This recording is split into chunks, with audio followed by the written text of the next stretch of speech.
Salam əziz izləyicilər. Mən Adıyaman Fizika müəllimi. Bugün sizinlə türk testlərindən atış hərəkətləri, yəni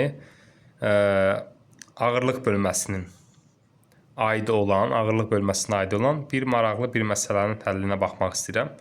Mən çalışıram ki, dediyim kimi daha çətinliyi artırılmış, ağırlığı artırılmış məsələlərə baxam ki, şagirdlərdə harda bir problemlər varsa, çətin məsələləri işləyə bilən artıq imtahana tam hazır olmuş kimi olur. Onun üçün mən burada bir məsələ var. Onun ətraflı izahını verəcəm. Görürsünüz, yəqin 11 nömrəli məsələdir. Vaxt itirmədən keçirəm məsələnin həllinə. Deməli, məsələmizdə deyir ki, yerdən 200 metr yüksəklikdə 300 metr bölək saniyə sürətlə üfüqlə yatay doğrultuda uçan uçaq şəkildəki konumdan keçərkən uçağa görə yatay doğrultuda V hızı ilə bir bomba fırlatılıyor. Bombanın külənin üstünə çarpması üçün bombanın uçağa görə hızının böyüklüyü kaç metr bölək saniyə olmalıdır? Yəni sürəti neçə olmalıdır? Belə deyək, bu türkçünü də yazıb. İndi mən bunu izah edəcəm özüm. Öz dilimizdə məsələnin şərtini deyəcəm. Deyir ki, yerdən 200 metr yüksəklikdən bir samolyot uçur və bu samolyotun sürəti 300 metr bölək saniyədir. Deyir, samolyota görə V hızı ilə atılan bir bomba gəlib buradakı qüllənin baş hissəsinə dəyir.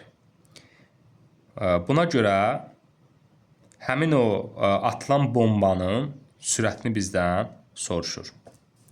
Yaxşı, gedək, indi baxaq məsələnin həllinə. Yəqin məsələnin şəkildə artıq siz gördünüz.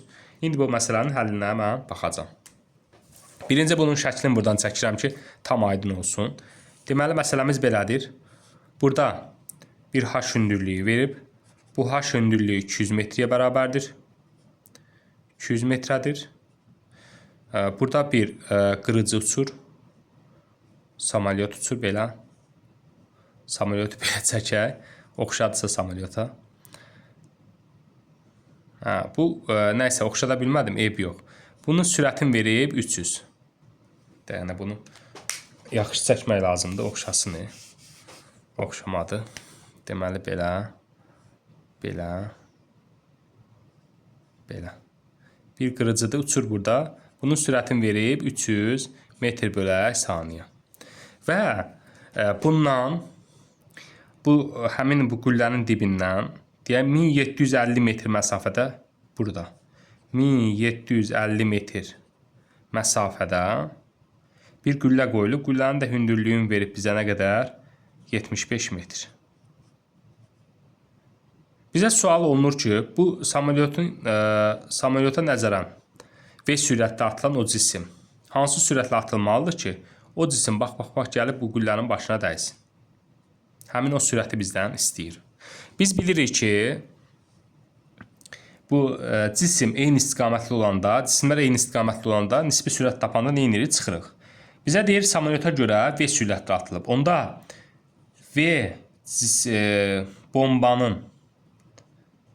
bombanın uçağa görə sürəti nəyə bərabər olacaq? V bomba eyni istiqamətli olduğuna görə sürətlər çıxılacaq. V uçaq. V bombanın sürətini nə edəcəyik? V uçağın sürətini çıxacaq.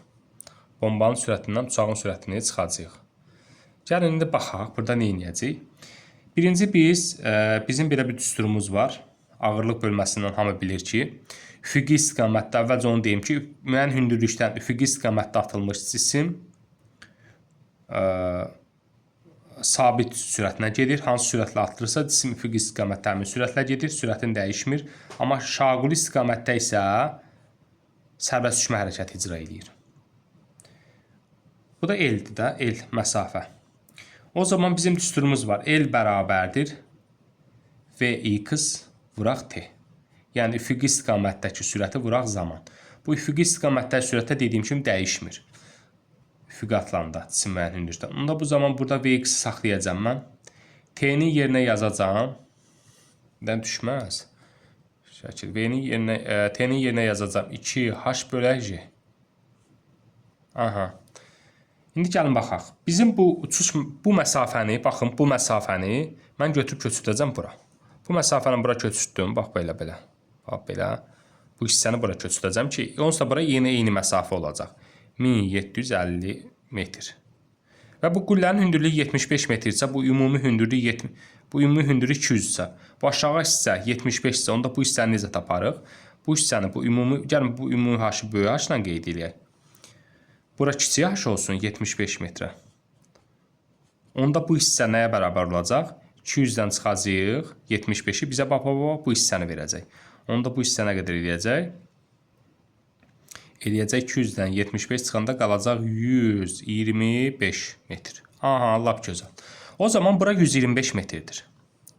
Bu hündürlüyü, baxın bu hündürlüyü 125 metrdir. Bu məsafəmiz də 1750 metrdir və bilirik cismi üfüqi istiqamətdə sabit sürətlə hərəkət edir. Ona görə bu düstura baxacağıq. Bu düsturda onda yazacağıq 1750, yəni bu məsafə, uçuş məsafəsi bərabərdir. Vx vuraq, kök altda 2 vuraq. H da nə qədər tapdıq? H artıq bu məsafədə 125 metr. Yazıram 125 metr. Bölə J. J də 10'dur. 125'i 2'ye vuranda eləyir 250. Ona böləndə 25. Ondan çıxır 5. Onda 5 dənə Vx nəyə bərabər olacaq? 5 dənə Vx nəyə bərabər olacaq? 1750'yə. 5 dənə Vx 1750'yə bərabər olacaq. O zaman buradan Vx'i tapsaq nəyə bərabərdir? 350 eləyir də. 5 0 0 5 5'in 25 2 hatta 5 üçün 15 o da 2 17 eləyir 350 metr. Bu Vx nə oldu bizdən? Bu Vx bombanın sürətidir də. Bomba uçub baxı buradan. Samolyot təyyarə yox, uçağa yox. Biz bombanı buradan atmışıq. Gəlib bura dəyməsi üçün deyir sürət neçə olmalıdır. Bu sürət bombanın sürətidir. Gəlin onda Vx yox, elə V bomba yazaq. V bombanın sürəti 350. Və uçağın sürəti 300 verib. Onda V bombanın uçağa görə sürəti bərabərdir. Dedik, eyni istiqamətli olanda sürətlər nə edir? Çıxılır. V bomba minus V uçaq olacaq. V uçaq. O zaman bombanın sürətini nə qədər tapdıq? 350. Çıxacaq. Uçağın sürəti də 300'ü. Nəyə bərabər olacaq? V bombanın uçağa görə sürəti bərabər olacaq. 50 metr bölə saniyə. Bax belə. Bu məsələmiz belə həll olunacaq. Maraqlı məsələdir. Əsas məsələ bax bunu buradan köçürməyi, bura keçirməyi bilmək lazımdır. Çünki biz üfüqi istiqamətdə atanda bu məsafə buradan götürsəydi məsafəni, hündürlüyü belə götürsəydi bizim artıq bu düsturumuz burada ödəməyəcəkdi. Çünki bu düsturun ödəməsi üçün bu cisim müəyyən hündürlükdən üfüqi gəlib yerə düşməlidir. Burada o yerə düşmürdü. Bu hündürlüyü götürəndə bu cisim yerə düşmürdü. Mən bu məsafəni ona görə bura köçürdüm ki, bu cisim gəlib yerə düşsün. Bu səthdən olan hündürlüyü götürməliyik. Biz bu obş hündürlüyü götürə bilmərik. Götürsəydik, məsələnin cavabı almayacaqdıq. Maraqlı məsələ idi. Ümidvaram ki, bir neçə lazım olan məlumatları buradan əldə etdik. Birinci bildik ki, cisim eyni istiqamətli olanda nisbi sürətlər çıxılır. Sonra bu düsturun tətbiqini burada öyrəndik. Bu düstur hansı halda müəyyən hündürlük üçün dediyim kimi tətbiq oluna bilməz. Bu atılan bomba gəlib yerə toxunmalıdır, yerlə toqquşmalıdır və yaxud da müəyyən hündürlüklə toqquşsa bu məsafəni köçürməli. Ona görə bax bu məsafənin bura köçürdüm, dəyişmədi. Və üfüqi istiqamətdə atılmış bir cismin uçuş məsafəsinin düsturun öyrəndik. Hə, burada T hardan? Birdən sizdə bir sual qalar ki, bu T hardan gəlir? Bu T'nin izahını buradan verib sərbəst uçma hərəkətində H bərabərdir. Ümumiyyətlə düstur belədir də, üfüqi istiqamətdə və yaxud da aşağı atılmış cisimdə V0 y t plus YT kvadrat bölə 2'dir. Düsturumuz budur. Amma sərbəst uçma hərəkəti icra elədiyinə görə üfüqi istiqamətdə atılmış cisim aşağıya doğru sərbəst uçma hərəkəti edir də şaquli istiqamətdə. O zaman bu V0 y getdi 0'a, onda T də getdi. Düstur H bərabərdir YT kvadrat bölə 2 qaldı. Buradan da T'ni tapsaq 2H bölə 2'yi gətirib bax burada yerinə qoyduq. Bax bu qaydada bu düsturu aldıq. Diqqətiniz üçün sağ olun.